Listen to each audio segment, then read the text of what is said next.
Everyone says touch grass, but some of us would rather touch a blanket. If home is your happy place and plans mysteriously fall through the second the sweatpants come on, this one's for you. Quick clarification. Loving home does not mean you're antisocial. For a lot of people, it's about energy, control, and comfort. That's it. Energy, not fear. People who like staying in aren't necessarily shy or anxious. Many just prefer lower stimulation. Crowded rooms crank up brain traffic. You're reading faces, noise, and tiny social rules. At home, the sensory load drops. When the load drops, thinking gets clearer and your mood stays steadier.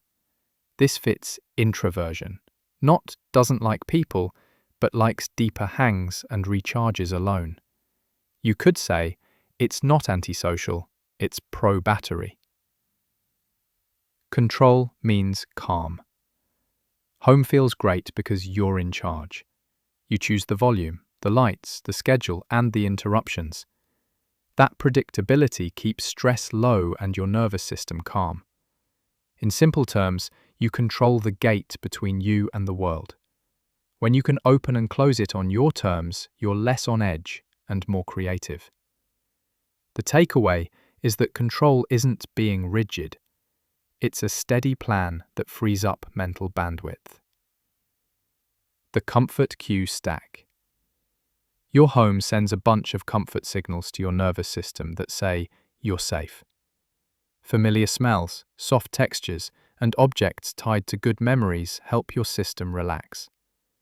Over time, you build place attachment. Home becomes more than a location.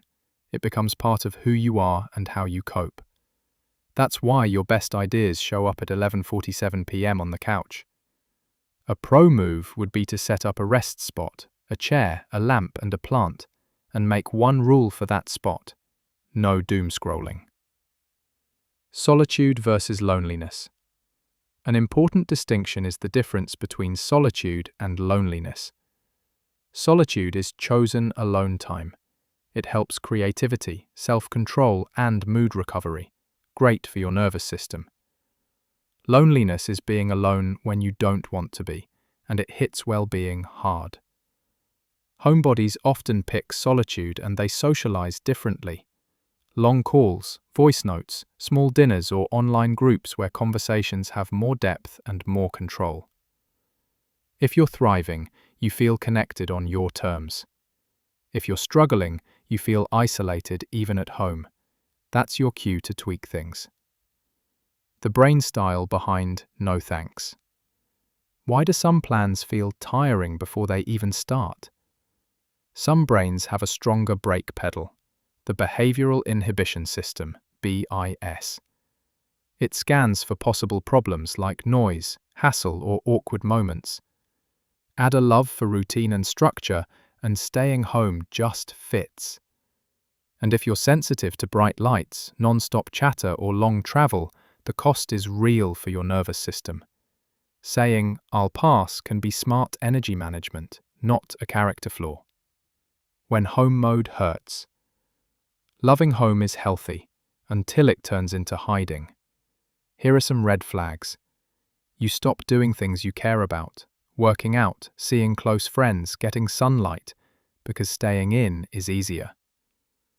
Your social anxiety grows because you're not getting practice. Your mood drops when you're alone, but you still can't make yourself leave. That's not homebody, that's avoidance. A smart fix would be to use tiny, planned steps that rebuild confidence and settle your nervous system. A 20-minute coffee, 1 class a week, a short walk with a friend. Small wins, repeated often. If home is your sanctuary, you're not broken, you're tuned.